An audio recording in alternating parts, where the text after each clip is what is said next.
Welcome to our channel.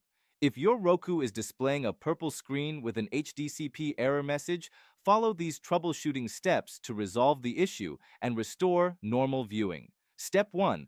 Understand that HDCP, high bandwidth digital content protection errors, occur when there's a compatibility issue between your Roku device and your TV or HDMI connection, preventing content playback.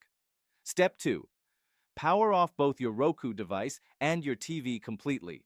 Unplug the power cables from both devices and wait at least 30 seconds before proceeding to the next step. Step 3. Disconnect the HDMI cable from both the Roku device and your TV. Inspect the cable and ports for any visible damage, bent pins, or debris that could interfere with the connection. Step 4.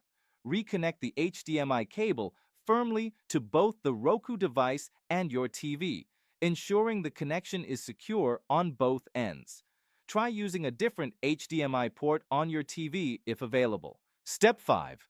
Plug in your TV first and turn it on, then plug in your Roku device and power it on. This sequence helps establish a proper HDCP handshake between the devices. Step 6.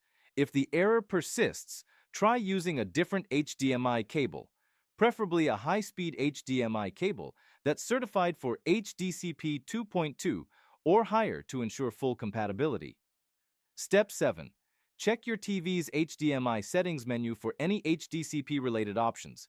Some TVs allow you to adjust HDCP versions. Try changing these settings if available. Step 8. As a last resort, perform a factory reset on your Roku by going to Settings System, Advanced System Settings, Factory Reset. But note, this will erase all your settings. Don't forget to like this video and subscribe to our channel.